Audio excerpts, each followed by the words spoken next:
Before sunrise in Lagos, four men slipped into a small fishing boat and moved quietly toward an oil tanker anchored in the docks, because the life behind them felt worse than the ocean ahead. They didn't stow away in a hold. They climbed onto the ship's rudder, a narrow steel shelf over the water, where sleep is a risk and a single mistake is a disappearance. They believed the ship was heading for Europe. It wasn't. And by the time they understood, their food was gone, their water was gone, and the only choice left was simple: hold on or vanish. For decades, the northern edge of Africa has been crowded with people chasing the same hard idea that somewhere beyond the desert and the sea, life might finally become bearable. They gather in bus stations, ports, and border towns, young men with folded papers in their pockets, mothers with children on their backs, farmers ruined by flood, workers squeezed out of jobs that no longer exist. What drives them is rarely adventure. It is pressure, hunger, debt, violence, the slow collapse of hope. Europe holds a powerful place in that imagination. From far away, it can seem less like a continent than a last argument against despair. Stories move through West Africa faster than truth. A cousin reached Spain. A neighbor found work in Italy. A former street boy now sends money home from France. Whether those stories are complete hardly matters. In places where the future has narrowed to bad choices, rumor becomes fuel. So they leave. Some cross the Sahara in overloaded trucks. Some pass through Libya and trust themselves to rubber boats on the Mediterranean. Others head for the Atlantic, where overloaded fishing boats slip into darkness toward the Canary Islands. Many never arrive, but when the life behind you feels unlivable, even the deadliest road can begin to look like a chance. Roman Edamine was the eldest son in a family that needed him to be useful every day. In southern Nigeria, usefulness didn't guarantee income, and in Lagos, it guaranteed nothing at all. The city was full of men who woke before dawn, walked until their feet hurt, and came home with empty hands because someone younger, hungrier, or simply cheaper had taken the same job first. Roman lived inside that cycle long enough to understand what it does to a person. It shrinks the future until even a dangerous idea starts to look like relief. Europe was not a dream to him. It was an exit. He'd heard the same stories everyone heard: Spain, work, money sent back home, a cousin who made it, a neighbor who vanished and was never mentioned again. He didn't have the money for smugglers or papers. He had only the oldest plan available to desperate men near a port: get on a ship, stay hidden, survive the crossing, and step off somewhere else. On June 27th, 2023, before dawn had fully settled over Lagos, he packed what little he could carry: food he'd been saving, a small bag, and the hard decision not to tell anyone. People don't announce this kind of leaving. They slip out of their lives quietly, because goodbyes invite questions, and questions invite someone to stop you. The port was already awake in that particular way ports are awake: floodlights bleaching the dark, diesel fumes hanging low, metal clanging, ropes groaning, men shouting in short bursts that vanished into the machinery. Rahman moved with his head down, trying to look like he belonged there. Belonging is often just posture.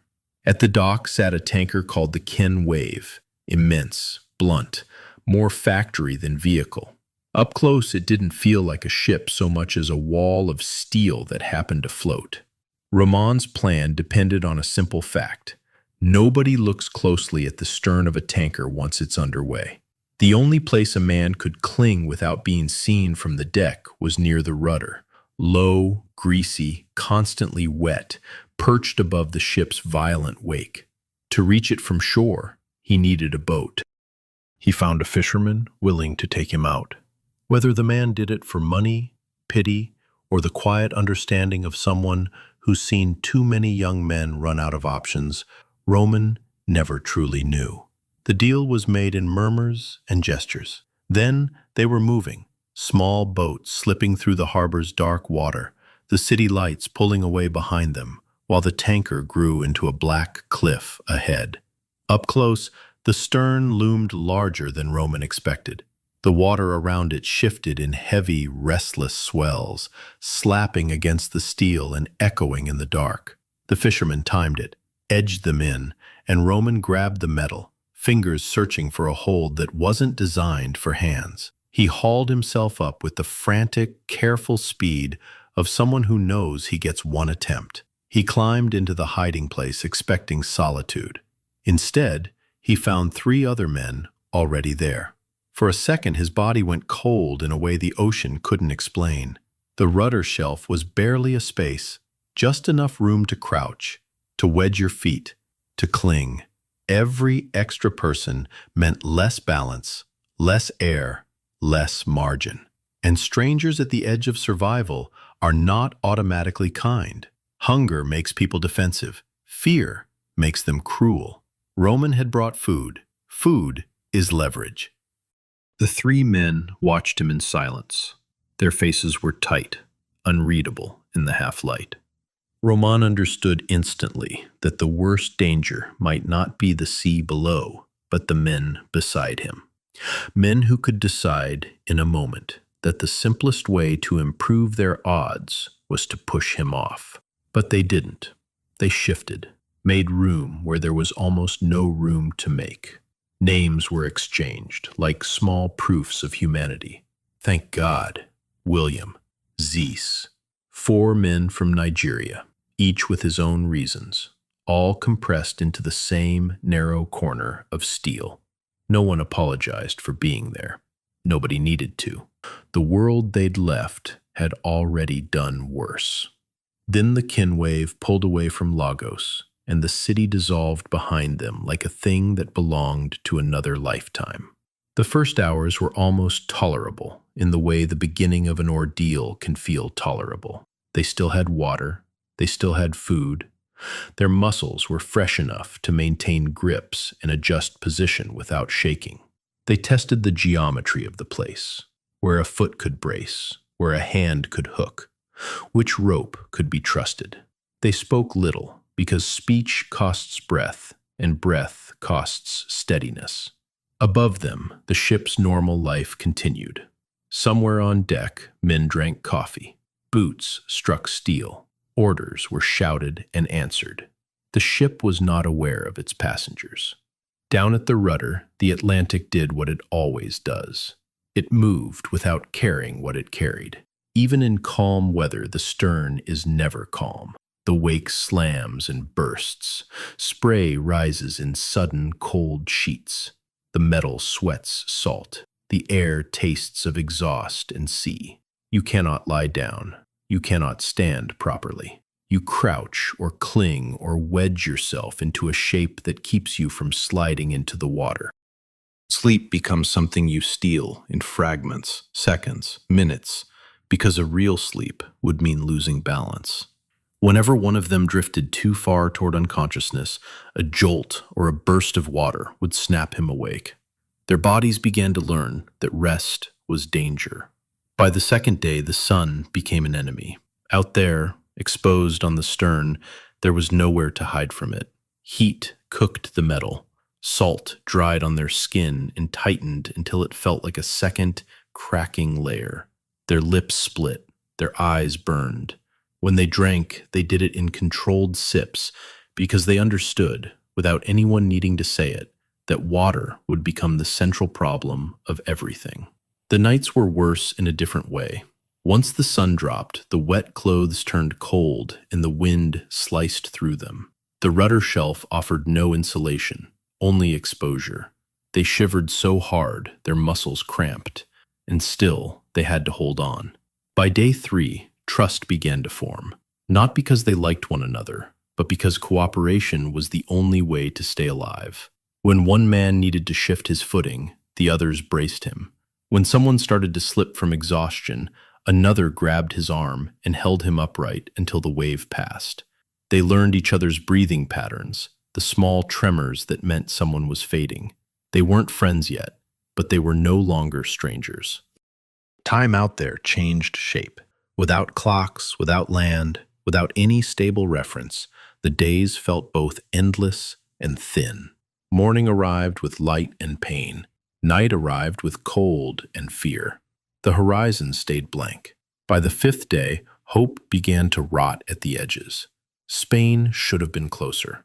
Even if the route was long, even if their estimate was wrong, something should have changed. Different birds, different currents, a smell of land at night. But the ocean offered no such cues. The ship's direction remained a mystery, and the men clinging to it had no say. Their supplies shrank. Food went first, parceled into smaller and smaller pieces until eating became symbolic rather than sustaining. After that, the water began to run out.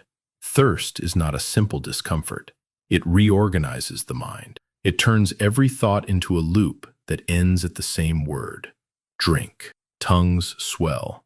Mouths go dry and raw. Every swallow feels like scraping. The men began to talk less, conserving saliva, as if speech itself were a waste. Around the end of the first week, rough weather arrived. It didn't come politely. Swells grew steeper. The stern lifted and dropped hard enough to make the metal shudder. Waves exploded upward into their hiding place, slamming them with cold, knocking the breath out of them, briefly blinding them with spray. The rudder shelf became a washing machine of salt water and fear. In that weather, clinging became constant work. Fingers went numb, forearms burned. Any shift in grip had to be planned, because the sea was waiting for the moment you loosened your hold. The strain settled into their bodies without pause, leaving no space for mistakes and no energy for anything beyond holding on. When the last of the water was gone, the ordeal crossed into something uglier. The ocean was everywhere, rushing past beneath them in endless abundance, and they couldn't use it. In weaker moments, they drank salt water anyway. People do this even when they know better. Desperation is louder than knowledge. Seawater doesn't quench thirst. It intensifies it. It drags dehydration deeper. It makes the stomach turn. It poisons judgment. One man vomited until he had nothing left to vomit. Another began to mumble, his eyes unfocused, as if his mind were slipping away from the body to escape the sensation. Roman forced himself into discipline because discipline was the only weapon he still had. Move only when necessary. Breathe slowly. Keep your grip. Keep the others alive if you can, because a man panicking beside you can kill you without meaning to. He spoke in short phrases. Hold. Wait. Now. The language of survival reduced to commands. They began to hallucinate in small ways. A coastline that wasn't there. A change in wind that meant nothing. Voices in the wake. Once, Roman saw a whale, huge and silent, surfacing in the distance, then disappearing. The sight should have been beautiful. Out there it felt like a reminder. The ocean has room for creatures built for it, and almost no patience for the rest. By the 12th day, their bodies looked different. Faces drawn tight, lips bleeding, skin cracked and salt stiff, eyes too bright from strain. The only reason they were still there was the simplest one. Letting go promised nothing but death. Then, on the 14th morning, the ship's motion changed. It wasn't dramatic. It was subtle at first. Less vibration, a different rhythm in the water beneath them. Then they saw shapes on the horizon. Buildings, a coastline, land that didn't dissolve when they blinked. For a moment, none of them trusted it. After 2 weeks of sea and sky, land looked like a trick. But it held. A boat approached. Voices carried over the water. Real voices, not imagined. People on the smaller boat pointed and shouted, as if they couldn't quite believe what they were seeing. 4 men clinging to the stern of a tanker, half dead, like barnacles that had learned to pray. The Ken wave had anchored off Brazil, near Vitoria, for a crew change and supplies. Brazil, not Spain, not Portugal, not the Canary Islands. They had crossed the Atlantic and reached the wrong continent. The irony was almost too clean. They had endured the crossing for a destination that never mattered anymore, because survival changes what you want. By the time the boat reached them, none of them cared where they were, as long as the ground didn't move. Getting them off the rudder was its own small rescue. Hands grabbed wrists, ropes were tied, bodies that had been clenched for 2 weeks were suddenly weightless in the arms of other men. When Roman's feet touched stable wood, his knees tried to fold. After 14 days of constant motion, stillness felt unreal. They were given water in controlled amounts. They drank like men trying to remember how drinking works.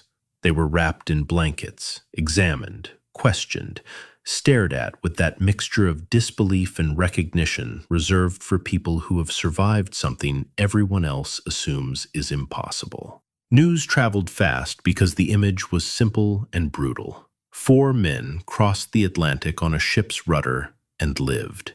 But the story wasn't really about the feat. It was about the pressure that made the feat feel like the least impossible option. Courage was part of it, yes.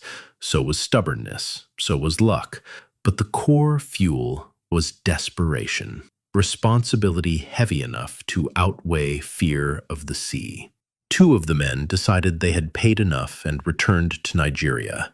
The ordeal had stripped away the romance of somewhere else. Roman, and thank God, made a different choice. They stayed in Brazil and tried to build lives there. It wasn't the destination they had imagined, but survival rarely delivers you to the place you planned. It delivers you to the place you can reach, and then asks what you will do with it. If there's a clean moral, the story refuses it.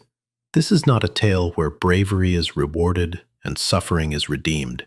It's a story about what people will endure when staying put feels like a slower death.